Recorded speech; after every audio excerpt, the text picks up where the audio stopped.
Hey, what's up, BSF, beautiful soul family? So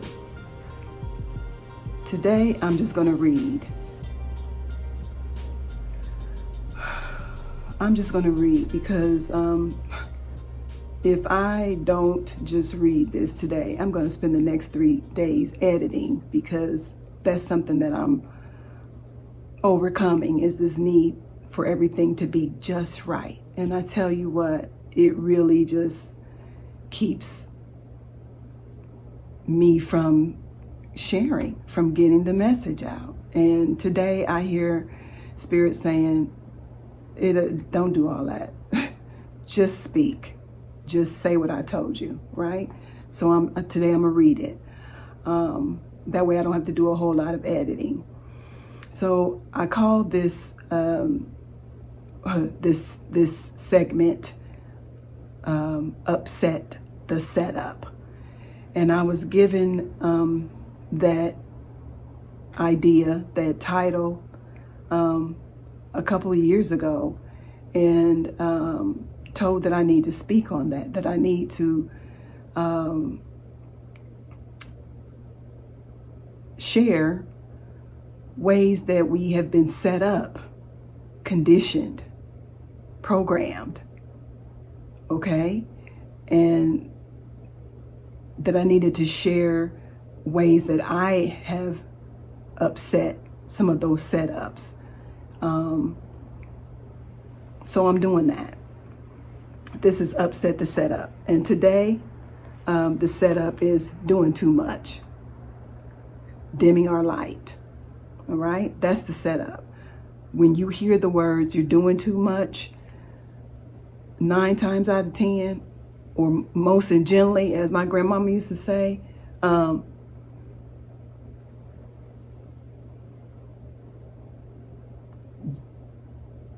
that's somebody trying to dim your light. That is, and it could be your own self. But where does it come from? That comes from conditioning. That comes from training. And then we play that over and over and over in our mind and our spirit. I'm doing too much. I'm doing too much. Okay? So that's the setup today, doing too much. And we're gonna talk about how to upset that setup. All right. So when I woke up, I'm gonna which do I do first?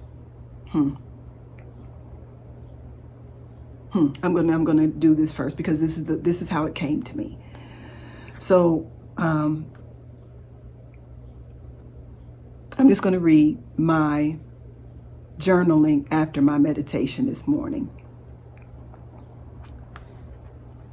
I woke up wondering if the video I've been working on for a week is sharing too much. I've been editing it for 3 days. Now I'm in my head about it. I awakened from a dream wherein this man was telling me all about himself, and I was loving his story. He was telling me about his childhood and everything. When I opened my eyes, because my phone was doing too much, I had a quick feeling of, you overshare, which is in my natal chart. Who needs to know all that? I laid in my bed for a few and meditated on that thought. I laid there until I came to my full consciousness, awake from meditation, from the subconsciousness. Then I got out of my bed and went to the restroom. After brushing my teeth, I stood in the mirror for a second, staring at myself as I washed and put jojoba oil on my face. Then I heard Diana Ross as Dorothy say, "What am I afraid of? Don't know what I'm made of." First, actually, I asked myself, what are you afraid of, Robin? Then I heard the song. I kept singing that part. Over and over. Then I went to open the curtains. What am I afraid of?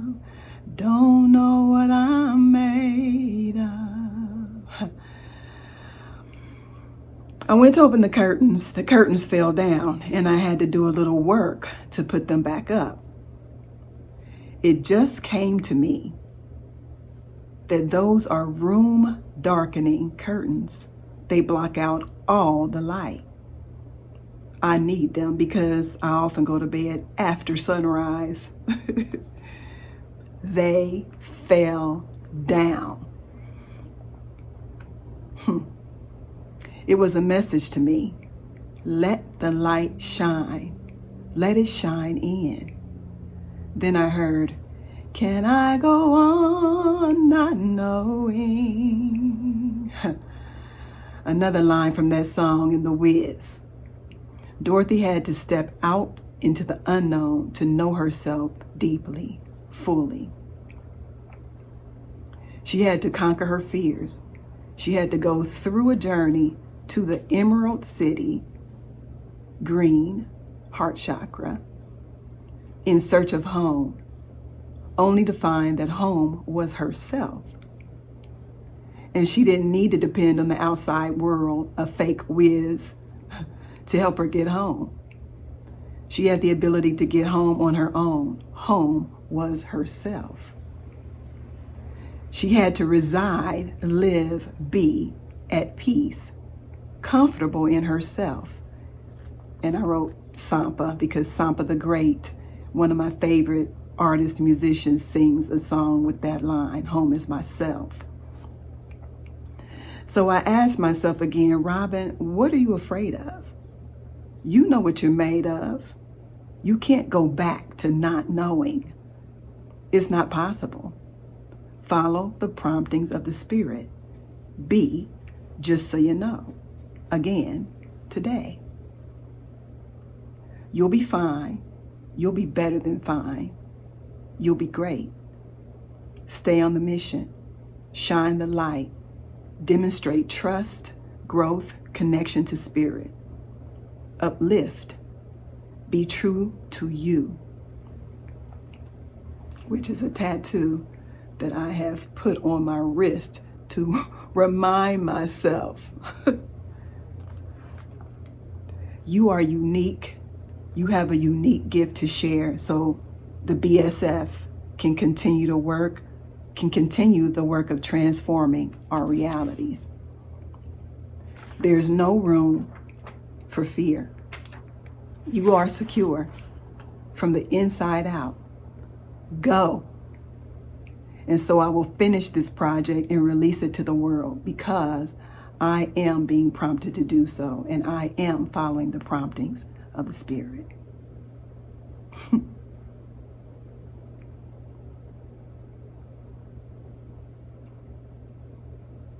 So then Spirit reminded me that just the other day, my baby, my 8-year-old grandbaby said to me, so backstory, she and I have our own YouTube channel called Just So You Know, So You Know. And we have been for a couple years now creating videos for little children, for families. And we recently created a video and I edited it and posted it, I don't know, 3 weeks ago maybe. And so I asked her, had she watched it yet? And that's this is like the third time I've asked her, have you watched the video? Have you watched the video? And she always says no. So there's the last time I asked her, she was spending the night with me, and we were doing what we do, making art and watching the New Edition story and talking through stuff. And I said, have you watched our video yet? And she said, no. And I said, you keep telling me you haven't watched it. Is there a reason why you haven't watched it? And she said, Mama, I was doing too much.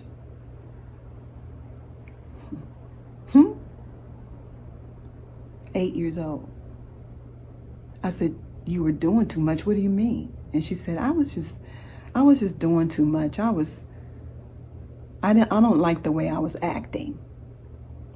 I don't like the way I was behaving. I don't like, what I was doing. And I said, baby, we were just playing. We were just making a video. We were acting, you know, it was supposed to be fun. I said, so we're going to watch this video together, you and I. And if you don't like it, if you still don't like it, I'll take it down. And she said, okay. So we watched the video and she was just cracking up laughing. She was laughing and I was looking at her. And I said, were you doing too much? And she said, no. I said, do you like it? And she said, yeah. I said, okay, so should I leave it up? And she said, yeah. And I said, okay. But an 8-year-old is already being conditioned to be less than herself, to dim her light, to shine less brightly.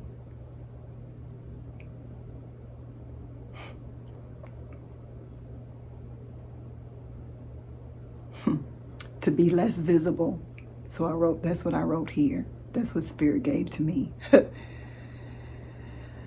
After I wrote down what I got from a meditation, Spirit gave me that, reminded me of that. Like, so what I get is, again, I say, I'm in my wisdom years. And it's time to share. It's time to shine. It's time. I mean, not that I haven't, you know, used my gifts before, you know, but on a spiritual tip, I have not. I have been kind of laid back, you know, kind of afraid to put it out there, who I've become, you know, the new me. And our children are watching. There's this poem that I love that I can't recite, that I was introduced to this poem when I was studying early childhood education at University of Cincinnati. And it's called Children Learn What They Live. Children learn what they live. I wish I had it right now because I sure would read it. But look it up. Children learn what they live. That's the title. Let me see if I can pull it up real quick.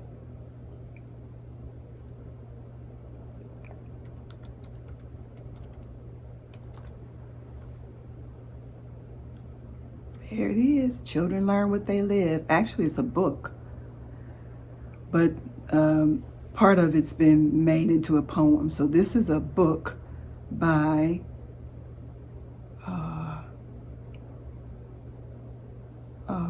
I want to give credit. All right, so let me go back to find whose book it is.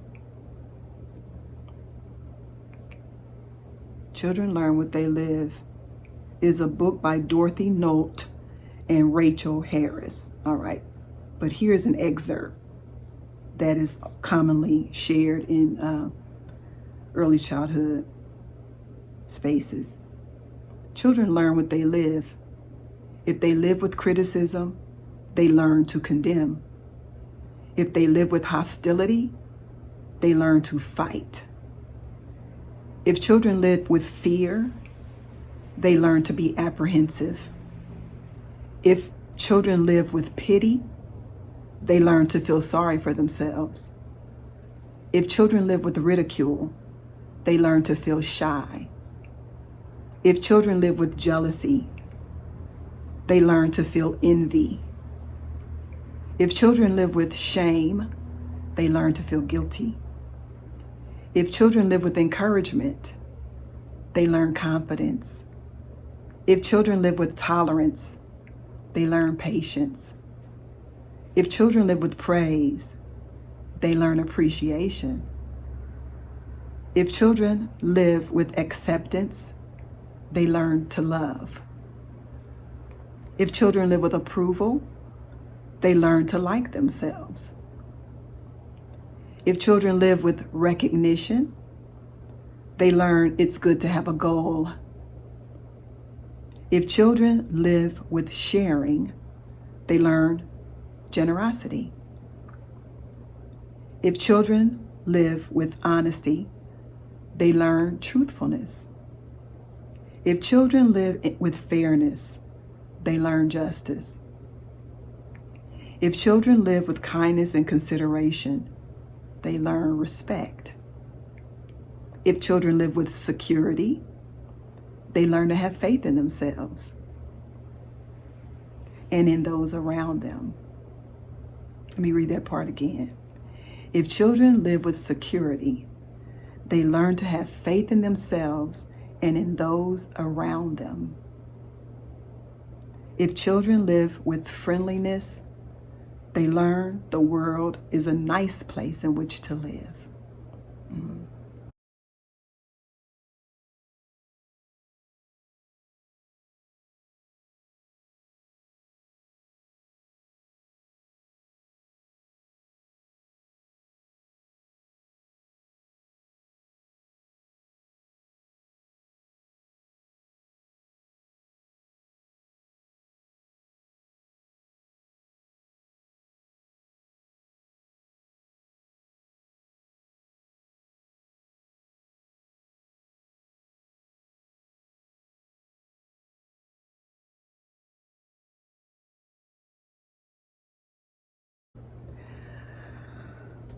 Following the promptings of the Spirit, as I was speaking, I heard children learn what they live. That wasn't in my journal. That just came from Spirit.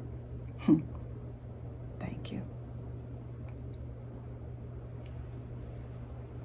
So, going back to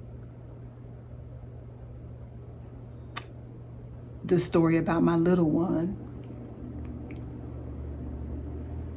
I don't have time.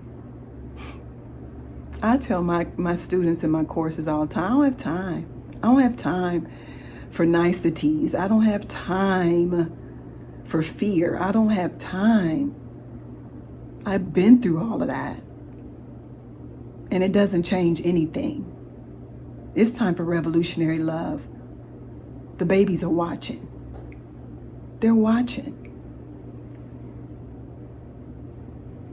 So I have to show my little one that you ain't too much and you ain't doing too much.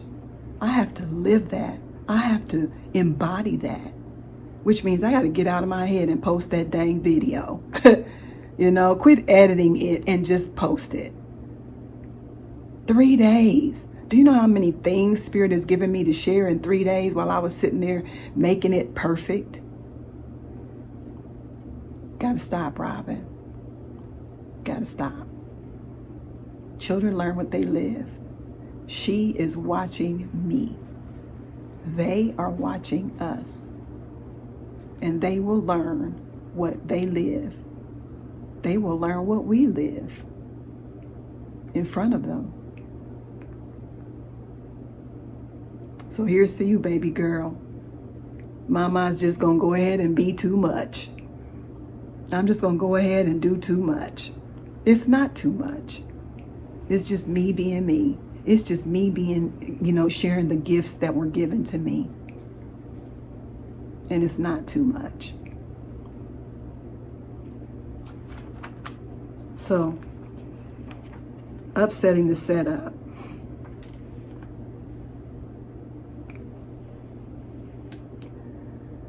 So to upset the setup, for me, one of the things that I do to upset the setup is ask myself questions. So here are some questions that I have for this particular setup.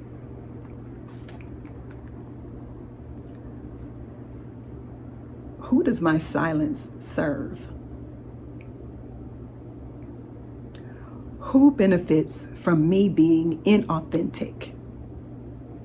Not myself. Who benefits when I play small or dim my light? Why am I afraid to be my true self? Who told me that I was too much? And why do I believe them? Or why don't I believe them? Who is the captain of my ship? The one who knows me best. The one who knows my sole purpose. Who is that? Who defines me?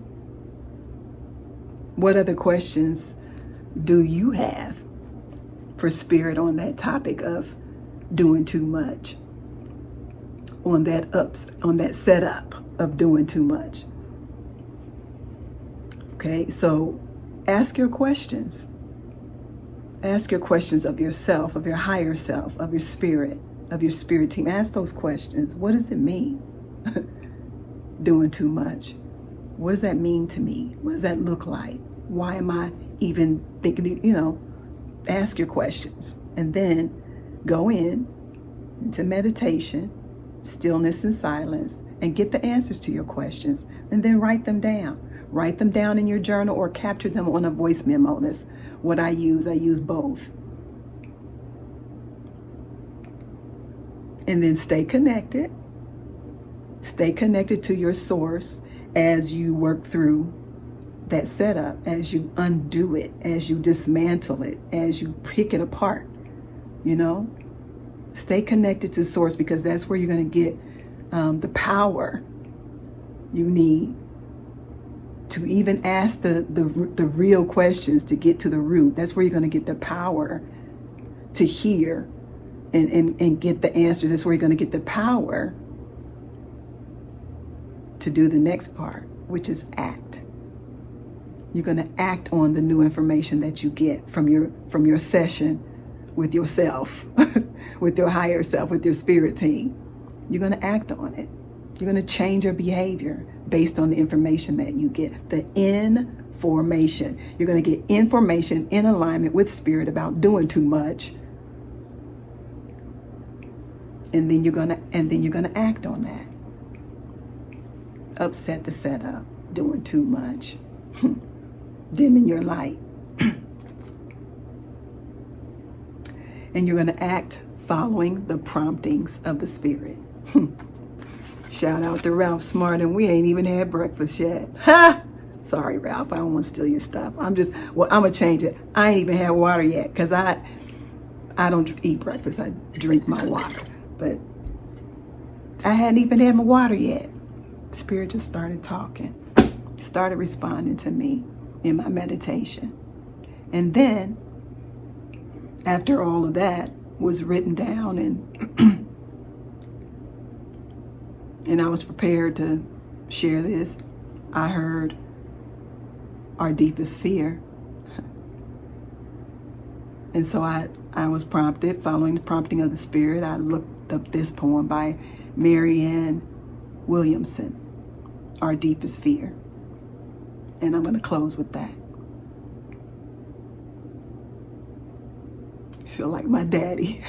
My daddy was a preacher. He used to be like, I'm closing now. I'm closing now. All right. Our deepest fear. Our deepest fear is not that we are inadequate. Our deepest fear is that we are powerful beyond measure. It is our light, not our darkness, that frightens us. We ask ourselves, who am I to be brilliant, gorgeous, talented, fabulous? Actually, who are you not to be? You are a child of God. Your playing small does not serve the world. There's nothing enlightened about shrinking so that other people won't feel insecure around you.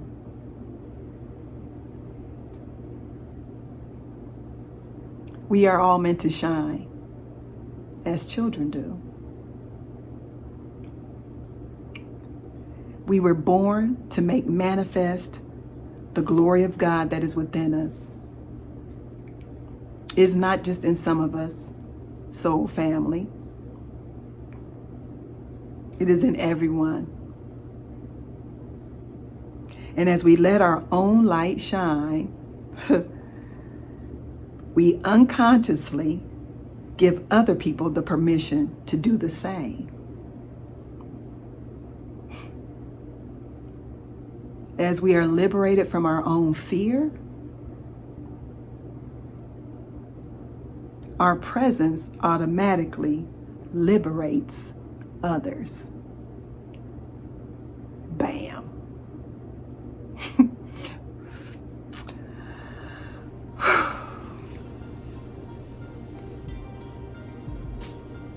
Upset the setup of doing too much. Shine.